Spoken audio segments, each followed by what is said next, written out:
Hello दोस्तों, कैसे हैं आप सब। आज की हमारी कहानी है गंवार बहू।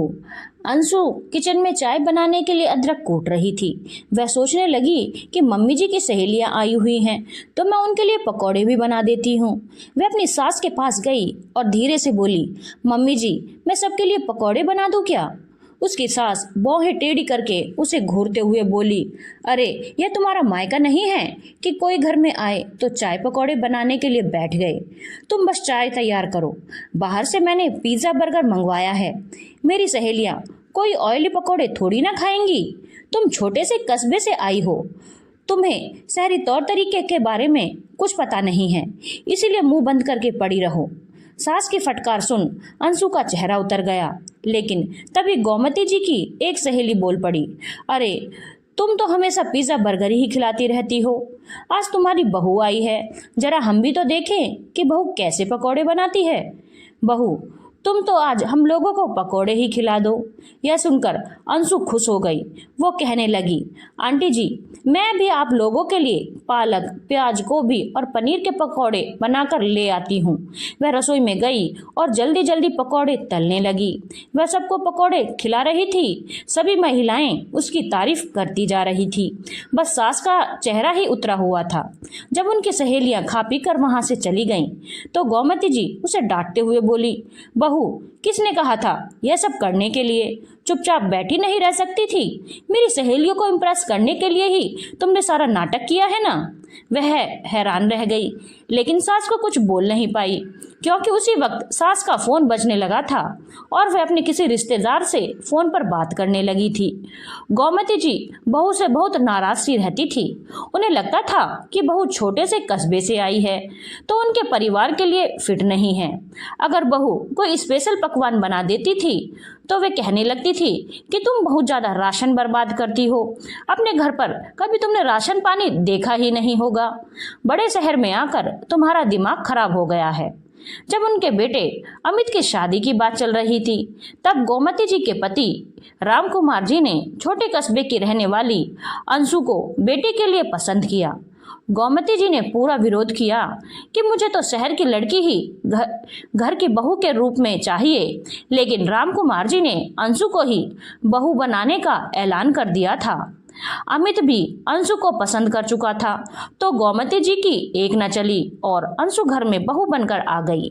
मगर अब वह अंशु को दिल से बहू स्वीकार नहीं कर रही थी और उसे हमेशा तरह तरह के ताने मारती रहती थी।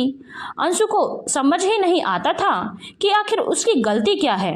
ऐसे ही एक दिन अंशु बथुए का साग खरीद कर ले आई तो उसकी सास गुस्से में कहने लगी, यह साग मार्केट में 80 रुपए किलो मिल रहे हैं, तुम्हें यह साग खरीदने की क्या जरूरत थी।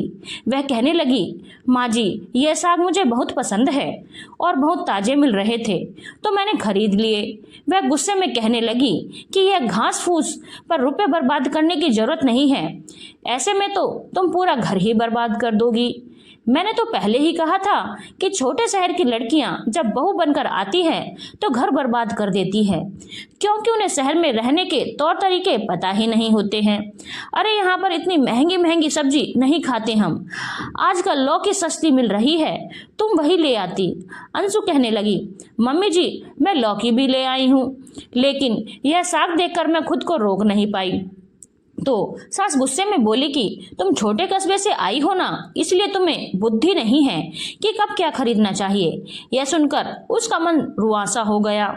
तभी उसके ससुर जी आए और अपनी पत्नी को डांटते हुए बोले कि तुम हमेशा बहू के पीछे क्यों पड़ी रहती हो। जब तुम अकेले 200 रुपए का पिज्जा खा सकती हो तो बहू सबके लिए 80 रुपए का साग क्यों नहीं ला सकती। पति की फटकार सुन गोमती जी गुस्से में तमकते हुए कमरे में चली गई, लेकिन अंशु को बड़ा बुरा लग रहा था कि उसकी सास हमेशा उसे भला बुरा क्यों कहती रहती है। एक बार अंशु के ससुर जी ऑफिस के टूर पर शहर से बाहर गए हुए थे। उसका पति भी सुबह सवेरे ऑफिस जाने के लिए निकल गया था। उसकी सास अपनी सहेलियों के साथ घूमने गई हुई थी। तभी दरवाजे की घंटी बजी। उसने जाकर दरवाजा खोला तो उसके पिता सोनपाल जी बड़े बड़े थैले लेकर दरवाजे पर खड़े थे। पापा को देखते ही वह बहुत खुश हो गई और उसने प्यार से अपने पिताजी का स्वागत किया। जब उसकी सास घर पर आई और उन्होंने देखा कि बहू के पिताजी आए हैं तो वह बहू को ताना मारते हुए कहने लगी कि अरे ऐसे कोई बिना बताए बेटी के घर आता है क्या। अंशु बोली, वो मम्मी जी पापा कुछ सामान लेकर आए हैं, कल वह यहाँ से चले जाएंगे। तभी सोनपाल जी आकर गोमती जी से बातें करने लगे और अंशु खाना बनाने के लिए किचन में चली गई। थोड़ी देर के बाद सोनपाल जी आराम करने के लिए कमरे में गए और गोमती जी भी अपने कमरे में घुस गई। जब दोपहर के खाने का समय होने लगा तो गोमती जी को रसोई से बड़ी अच्छी खुशबू आने लगी। वह सोचने लगी कि बहू क्या बना रही है। वह उठकर रसोई में आई तो उन्होंने देखा कि बहू ने मटर का निमोना बनाया हुआ है जिसमें वह धनिया पत्ती काट कर डालने जा रही थी। वह हैरानी से बोली, बहू यह सब तुम क्या बना रही हो? अरे आजकल मटर 100 रुपए किलो मिल रही हैं। अपने पापा के लिए तुमने इतनी महंगी सब्जी बनाई। बहू ये 100 रुपए किलो वाले मटर तुम्हारे बाप ने खाए हैं कभी? सच कहते हैं लोग कि भूखे घर की लड़कियां बहू बनकर घर बर्बाद कर देती हैं। तुम्हारे पिताजी के लिए ये इतनी महंगी सब्जी क्यों बनाई तुमने? ऊपर से तुमने आलू गोभी की ग्रेवी में काजू और खसखस डाल दिया। दाल में इतना ज्यादा घी का छौंक लगाया है। क्या इतना सारा सामान तुम्हारे बाप के घर से आया है? अंशु हौले से मुस्कुरा उठी और कहने लगी, मम्मी जी आप इतना सही कैसे बोल लेती हैं? यह बात बिल्कुल सही है कि आजकल मटर 100 रुपए किलो मिल रहे हैं, लेकिन वह आप बाजार वाले मटर की बात कर रही हैं। शायद आपको पता नहीं है कि हमारे गांव में ताऊ जी के घर से बहुत सारा सामान आया था। वही सब लेकर पापा आज यहाँ पर आए हैं। और हाँ, यह मटर, यह घी और बहुत सारे तेल मसाले लेकर आए हैं पापा, इसलिए आज मैंने ये स्पेशल खाना बनाया है। और ऐसे ही बहुत सारी शुद्ध चीजें समय समय पर गांव से हमारे यहाँ आती रहती है, तो हम लोगों को अच्छा खाने पीने की आदत है। अब मैं इस घर की बहू बन गई हूँ तो यहाँ पर भी कुछ न कुछ तो आता ही रहेगा, तो आपको भी यह सारी चीजें खाने की आदत पड़ जाएगी और आपको महंगाई के बारे में ज्यादा सोचने की जरूरत भी नहीं पड़ेगी। बहू की बात सुनकर गोमती जी सकपक आ गई तो अंशु ने भी मजे लेते हुए कहा, माँ जी आप हमेशा कोई भी बाहर की खाने पीने की चीजें मुझ पर सुनाने लगती हैं कि मैंने आपके मायके में भी यह सब चीजें खाई हैं या नहीं। मैं आपको बता दूं कि पिज्जा बर्गर से बेहतर चीजें मैंने खाई हैं। और आप जिस तरह से खर्च को लेकर परेशान रहती हैं, हमेशा बचत करने के बारे में कहती रहती हैं, तो मुझे लगता है कि आपको पौष्टिक चीजें ज्यादा खाने के लिए नहीं मिली होंगी, इसलिए आप चिंता मत कीजिए। अब मैं आ गई हूं ना तो आपकी बढ़िया बढ़िया चीजें पकाकर खिलाऊंगी, क्योंकि मेरे मायके में तो यह सब चीजें सहज ही उपलब्ध हो जाती थी। हाँ, यहाँ थोड़ी दिक्कत होती है, लेकिन जब भी मेरे मायके से गांव से कोई भी सामान आएगा ना तो मैं यहाँ भी थोड़ा बहुत मंगवा लिया करूंगी। आपको भी तो इन सब स्वादिष्ट चीजों का स्वाद पता होना चाहिए ना। गोमती जी एकदम से खामोश हो गई तो वह कहने लगी कि मैं पापा को बुलाकर लाती हूँ, फिर साथ बैठकर खाना खाएंगे। वैसे मम्मी जी एक बात सच सच बताइएगा, खाने की खुशबू से ही आप उठकर खिंची चली आई ना? वैसे तो आप कमरे से निकलती भी नहीं हैं। गोमती जी अब क्या बोलती। अपनी झेप मिटाने के लिए वह कहने लगी कि मुझे इन सब चीजों की खाने का कोई शौक नहीं है। तब अंशु नहले पर दहला मारते हुए बोली, तो ठीक है मम्मी जी, आपके लिए मैं लौकी बना देती हूँ। आजकल बाजार में वही सब सब्जी तो सस्ती मिल रही है। इस पर उसकी सास झुंझलाते हुए बोली, अब जो बना है वह मैं खा लूंगी, ज्यादा नाटक करने की जरूरत नहीं है। इतना कहकर वह पांव पटकते हुए डाइनिंग टेबल पर जाकर बैठ गई तो अंशु को हंसी आ गई कि सास हमेशा उसे रोकते टोकते रहती थी और आज कैसे उनका चेहरा उतर गया था। वह उठकर हॉल में आई और डाइनिंग टेबल पर खाना लगाते हुए बोली, मम्मी जी प्लीज, मैं आपसे बस इतना ही कहना चाहती हूँ कि कभी भी मेरे मायके या मम्मी पापा को लेकर मुझे कुछ मत बोलिया करिए। मायके में इतने सालों तक मैं कैसे रही, मैंने क्या क्या खाया पिया, इसका हिसाब मैं आपको देना जरूरी नहीं समझती हूँ। मैं तो मायके में मैं बहुत सारे सुख छोड़कर आई हूँ और यहाँ पर मुझे बहुत एडजस्ट भी करना पड़ता है। जिस बथुए के साग को लेकर उस दिन आपने इतना कुछ सुनाया था, वह साग तो मेरे मायके में मुफ्त में ही टोकरी भर भर कर आता है। आप ऐसा क्यों सोचती हैं कि मेरे मायके में मुझे कुछ खाने पीने के लिए नहीं मिलता होगा? मेरे मायके में तो शहर से भी ज्यादा बढ़िया चीजें उपलब्ध हो जाया करती थी और यहाँ तो इतना खर्च करने के बाद भी सही चीज नहीं मिलती है। मैं वैसे ही बहुत एडजस्ट करने की कोशिश करती हूँ, तो बात बात में ताने मारकर मेरा दिल और दुखाने की जरूरत नहीं है। आपको ऐसा लगता है कि शहर में रहने वाले लोगों का ज्यादा बेहतर चीजें खाने पीने के लिए मिलती होंगी। आज भी गांव में ज्यादा पौष्टिक और स्वादिष्ट चीजें मिलती हैं और अगर मैं आपको इतनी ही नापसंद हूँ तो मैं अमित को बोल दूंगी कि हम कहीं और शिफ्ट हो जाएंगे। मैं ऐसे कलह भरे माहौल में अब ज्यादा दिन नहीं रह पाऊंगी। गोमती जी असहज हो गई कि बहू ये क्या बोल रही है, लेकिन अब अंशु की सहन शक्ति भी जवाब दे रही थी, क्योंकि बिना किसी गलती के उसकी सास उसके पीछे पड़ी हुई थी। गोमती जी पसीने से भीग गईं। तभी भीतर से सोनपाल जी उठकर डाइनिंग टेबल पर चले आए और एक लंबी सांस खींचते हुए बोले, वाह बेटा, खाना तो बहुत स्वादिष्ट बनाया है तुमने, बहुत अच्छी खुशबू आ रही है। अंशु मुस्कुराते हुए बोली, जी पापा, अभी मम्मी जी भी यही बात बोल रही थी। यह बहुत खुश है कि आप गांव से घी और मटर लेकर आए हैं। सोनपाल जी उत्साहित हो गए और कहने लगे, अरे गांव से तो हमेशा कुछ न कुछ आता ही रहता है, मैं तुम्हारे यहाँ भी भिजवा दूंगा।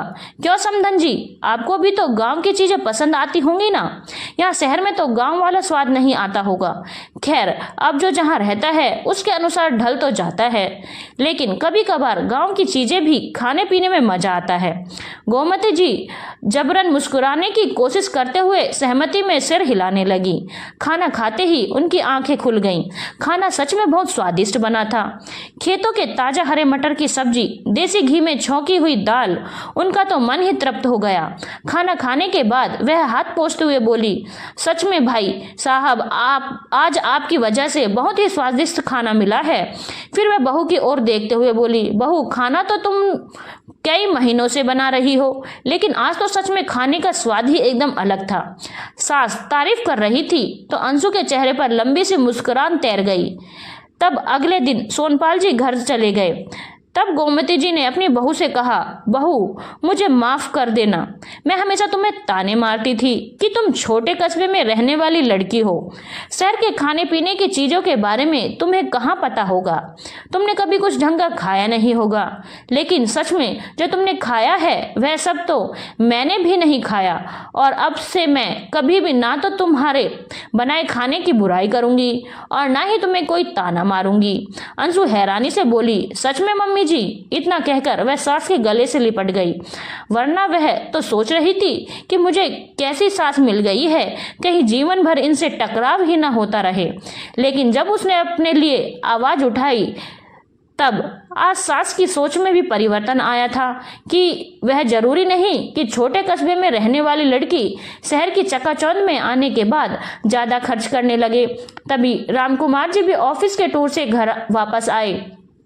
सास बहू को इस तरह से गले लगते हुए देखकर वह हक्के बक्के से रह गए और बोल पड़े, अरे मैं कहीं किसी और घर में तो नहीं आ गया, यह तो मैं क्या देख रहा हूँ। तो गोमती जी मुस्कुराते हुए बोली, अब आपको अपने घर में अक्सर यही नज़ारे देखने को मिलेंगे, क्योंकि मैं समझ गई हूँ कि बहू सचमुच बहुत अच्छी है।